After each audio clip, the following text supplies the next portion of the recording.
Hello, and welcome to episode 31 of the Detours in Music podcast. My name is Laura Rupel, and today we have an interview with Jocelyn Chan, piano technician at James Madison University. I hope you enjoy. So I'm Jocelyn Chan, and I'm the piano technician here at James Madison University. We have over 150 pianos in the entire campus. A mix of in the College of Visual and Performing Arts, the dance pianos, theater, and the music building as well. And together with John Veach, my colleague, we take care of all these many pianos. Can you talk about your beginnings in music? Yeah, so I played the piano since I was little, and how I started was that my brother, he was older than me, and he was forced to learn the piano, as a lot of kids are. Mm-hmm. And there was this particular piece that he was practicing for an exam that I really liked. And so I just stood beside him and watched where his fingers went and copied him. And that was how I learned my first piece ever. And from then on, my mom got me piano lessons, and it went from there. Awesome. Did you ever play any instruments outside of piano? Yeah. So when I was 13, I joined the band, and I played the clarinet for the next 10 years. I was quite the band freak, actually. So most of my teenage years was like listening to band music, going for band practices. I was like the total band nerd, and it was great. Yeah, great. And when I went to do my master's at Florida State, I took up organ. Okay. Ooh, I love the organ. And they call it the king of instruments for a reason, right? Mm-hmm. It really is. It's like just by pulling out all the stops, you can create this whole orchestra sound and fill up the hall just by yourself. So, yeah. When you were in high school, when were you thinking that you would pursue music as a career? I never thought about it. Yeah. Because, my parents were practical, and my mom is like, what are you going to do if you studied music? Mm-hmm. So I actually didn't. My undergrad was actually in accounting. So I did my bachelor's of accounting, and I went into the music. I went into the accounting world before coming back to music and doing my master's. What was your time in the accounting world, I guess? Were you thinking the whole time, like, this isn't the perfect thing, or were you like, music is fun, or? Yeah, when I was studying, when I was doing my undergrad, doing my bachelor's, mm-hmm. It was great because the accounting degree had it was highly project-based. Okay. So you didn't have to study too much, and you could do a lot of outside activities, let's put it this way. Yeah. So, and then I got into the working world, and I hated it. I felt there wasn't any meaning to what I was doing. I was making the money, that's for sure, but it was just a drag to go to work every day. Mm-hmm. And it just felt like I don't want to do this 30 years from now. Mm-hmm. So I tried to look for something else, and because I played the piano since I was little, I thought, why not try to pick up a new skill? When you were going into your master's degree, was tuning pianos ever in your mind? I did my master's. So my bachelor's was in accounting, and then I decided to do my career switch, and then I went to University of Western Ontario, which they were offering a certificate program in piano technology. Okay. And so I completed, it was just a 1-year program. And after I was done with that, I went back to work for Steinway for a bit. And then there was this master's program. It's a Master's of Arts in Music with a piano technology emphasis. Okay. Offered at Florida State. And it's the only master's program of that kind in piano technology, essentially. So I went to do my MA in music specifically because I wanted to do a master in piano technology. So, yeah. Where do you think that interest kind of came from? I feel like that's a very unique. Yeah, I know, right? Like, you don't ever see any kid running around saying, oh, I want to be a piano tech. Yeah.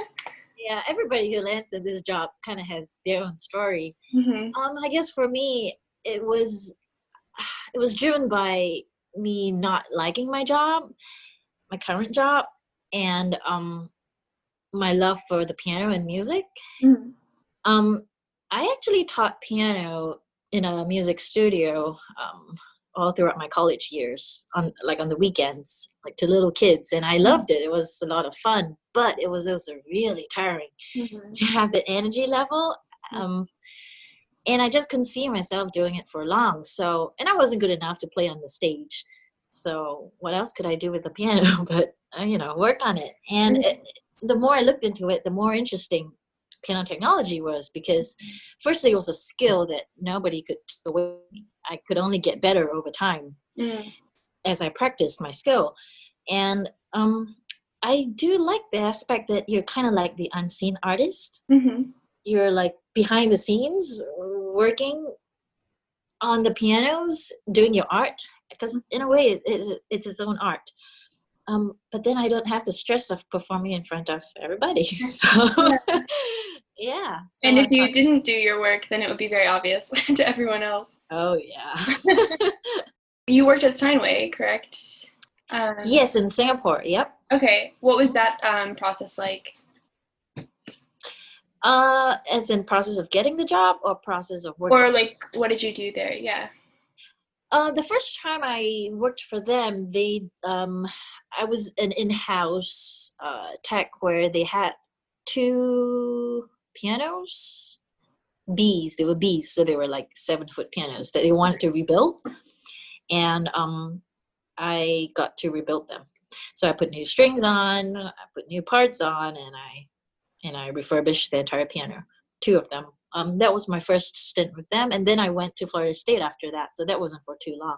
Mm-hmm. And after Florida State, I actually worked with them for a short bit, working on new pianos in clients' homes before I came here. Okay. Yep. Do you think that that kind of institution is like what has helped you a lot in learning your craft? Because I'm assuming that just studying piano technology isn't the best way. Yeah, yeah. So my certificate program was a heavily hands-on thing. Okay. So most of the times it was in the mornings we did tunings, in the afternoons we did shop work, which we call arts and crafts, because you're playing with parts, tiny little parts, and putting them on. So yeah, it was mostly hands-on, but again, it was in a institution setting, and although it was in a school and we got to work on the music building pianos, still it's different when you're going out into people's homes and working on that. Mm-hmm. And yeah, so it's a different kind of work. So after I finished that schooling training at Western Ontario, I actually did an internship at a conservatory in Singapore. Okay. So that again helped me with the institution world. Mm-hmm. And then I went to Steinway and did the outside work. And on the same time, I do have a few clients outside too. So Mm-hmm. all that built, it's a different kind of job because you Yeah. have different interactions, but it kind of layers and builds up on each other. So it was a pretty good experience overall. Yeah. Do you still have thoughts of if you weren't pursuing technology, would you pursue another aspect of music or any other career path? Any other aspect of music? I don't know. I'm really, really, really happy where I am. Yeah, that's a totally Really, good answer. I know. I mean, I feel so fortunate to be able to work on pianos Mm, and do what I do, because I love the peacefulness. It's kind of therapeutic when you're mm, tuning or like working on pianos. It's just you and the piano and your thoughts, and you troubleshoot pianos as they come up, what problems you see. It's really fun because every piano is so different mm. and they react so differently because all the parts are so organic. They're made of wool, felt, wood. Everything's always changing in a different way. And it's a mix of physics, because that's essentially it's a mechanism and it's Yeah. producing sound. So it's to do with physics of sound, of material and design. And so it's just a whole mix of things that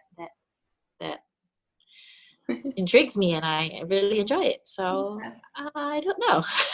that's good. Was there anything that you struggled in particular when you were first into this piano technology world?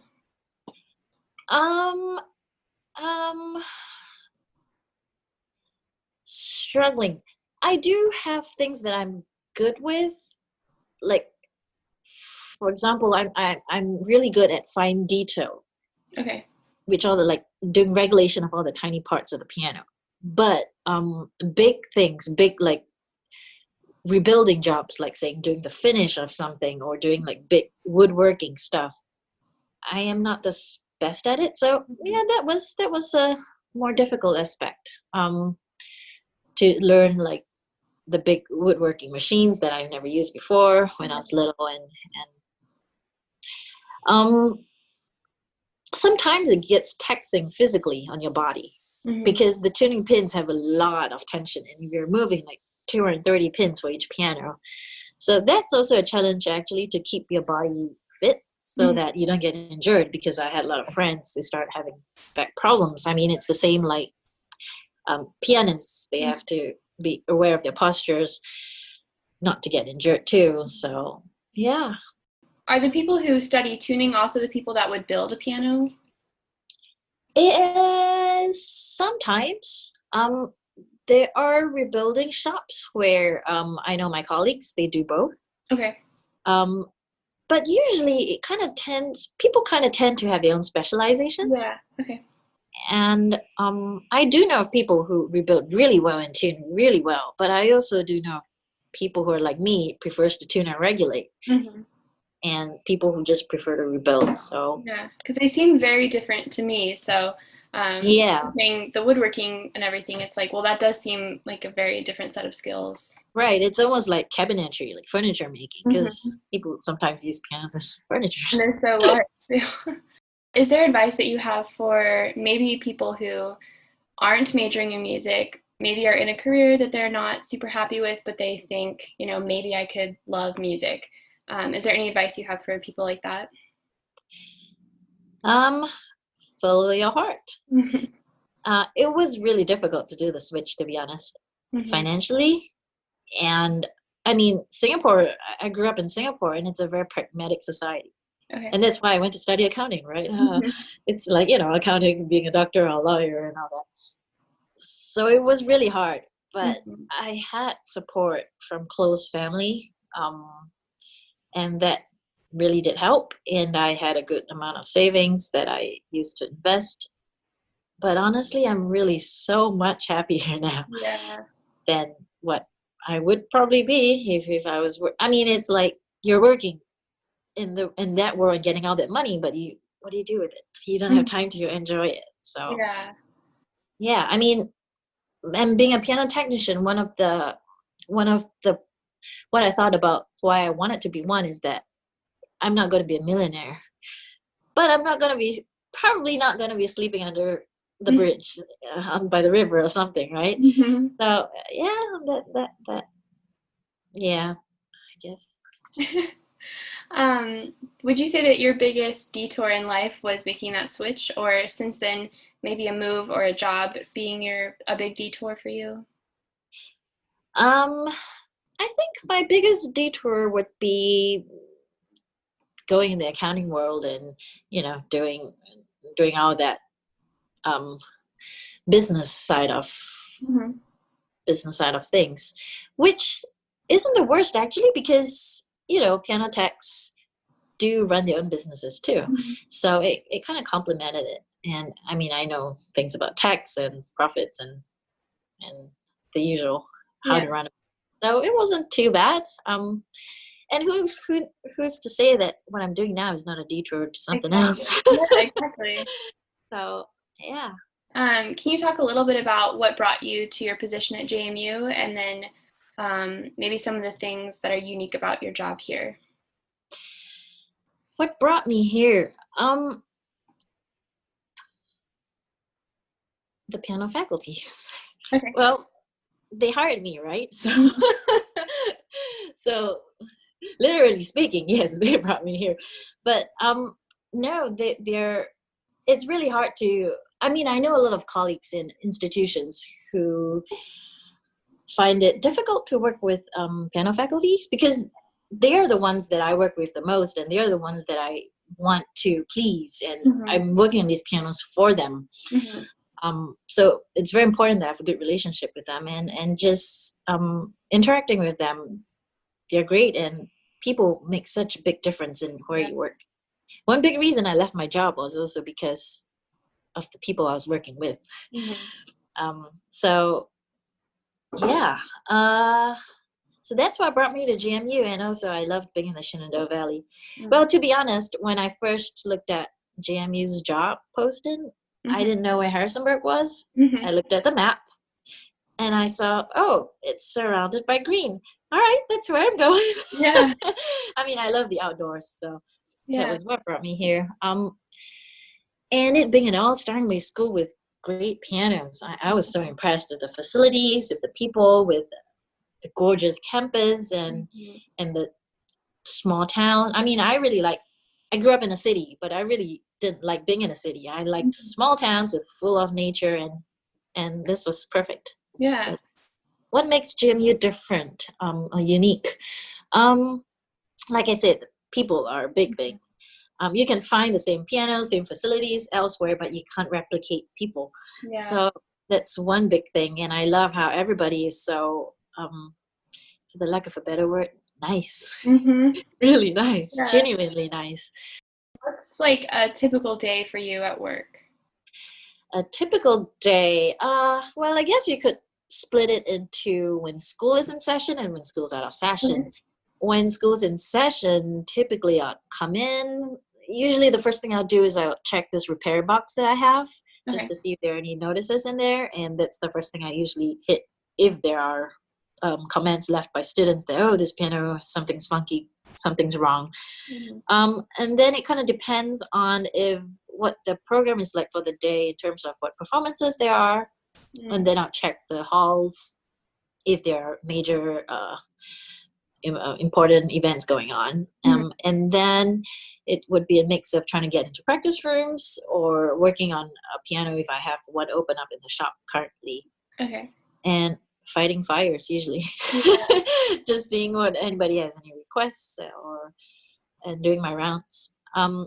During the summer, I love the summer session because it's so quiet and peaceful. I usually then I'll take the pianos out to do like big works on it, like the practice room pianos.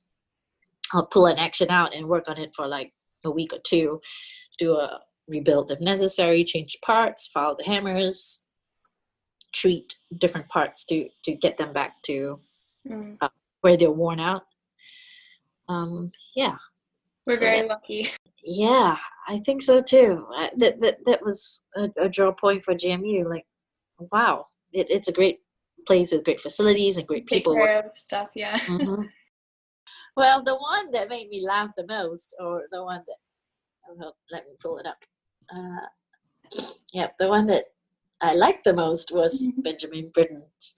When he said the old idea of a composer suddenly having a terrific idea and sitting up all night to write it is nonsense. Like, how are we supposed to sleeping? Don't you just love the sense of humor of the British? Yeah, I mean, I like the practicality, but yet at the same time, the truth to it that, it's not like, oh, I can tune pianos because I have perfect pitch. The perfect pitch story, I can go on that for another time, but no, I don't have perfect pitch. I have good relative pitch, I think, but not perfect pitch. I cannot hear the difference between 440 and 440.5. Like, no, I don't. What I do as a tuner is practice. It's a skill. You're listening to beats, you're not listening to pitches, and then you have to practice maneuvering your hammer, the pins, and how your hand hits the other note, and what your brain is listening to, and with every split moment you're deciding, should I turn it left, should I turn it right, should I leave it here? And it was a lot of practice. Similar to a musician, it's putting in your 10,000 hours. Practice. That was what I did my entire year in Western Ontario. Practiced tuning from day to night. It seems a lot like reed making for oboists and bassoonists. It's like because it's a manual thing and aural as well, but it's not necessarily a musical act, but it serves the music, so it's interesting. Yeah. Consider being a piano technician if being a being a pianist on stage or being a teacher doesn't seem to be working out for you, but you're in the music world and you love music, you love the piano. Or even if you don't play the piano. I mean, I have a friend who was a violinist and she became a piano technician, and a really good one too. So yeah, I mean, it's an option. We need young people who are passionate, and there's a lack of piano techs, good piano techs, and that's why when I was applying for a job, really, there were quite a lot of options. Yeah, so it takes a certain kind of person to work with pianos. But I guess consider it. Yeah, I think that is not a career path I often hear mentioned, but I do hear mentions of lack of piano technicians. So you would think that people would put it together faster, but that's definitely a very valid thing to think about for everyone. I guess it's not such a glamorous job. I mean, if you think about it, oh, I'm a piano technician. It doesn't paint a very glamorous picture, but I guess that's why I'm saying it takes a certain kind of person. Like I was talking to someone the other day, and he was talking about he was on film, being filmed on a set, and he was saying how, I mean, everybody has their own expertise in their areas, and he was one of the extras in the background, but he was saying how fascinating it was to watch them filming, and how the actors and actresses are so different from the crew that supports them. And he can see why. And it's just, they're so different. Like they would never be actors and actresses, and the other way around, vice versa. And to me, it's kind of like that. Like I'm not the performer. I prefer working behind the scenes. So it takes a certain kind of person, but yeah, I love it. That's awesome. I think Jocelyn was perfect for this podcast for a number of reasons. One being that she majored in an entirely different field than music and had a career in an entirely different field, and then was brought back to music. The other reason being that being a piano technician is not as common as maybe being a piano professor. So I did want to incorporate as many career paths as I could on the podcast. This episode also marks the end of season 1 of the podcast. In season 1, I focused on staff and faculty members of the James Madison University School of Music, just because that's where I've recently graduated from my undergrad, and I interviewed 31 faculty members, and although I would love to interview more of them, it will not be on season 1. It could still happen in the future, so if you're a student or faculty member at JMU really wanting to interview a certain person, just shoot me an email and I will definitely try to do that in the future. In the meantime, before season 2, I am trying to work a little more on the branding of the podcast. There will be a website coming shortly, and we recently started the Detours in Music Podcast Facebook page. You can already follow us on the Detours in Music Podcast Instagram account, as well as subscribe to the YouTube channel at Detours in Music Podcast. Season 2 is also coming with new intro and outro music and a new logo. The logo has been made and will be announced shortly, but for the music, we actually have a bit of a competition going on, and you can access that information through the Facebook page and through the Instagram account.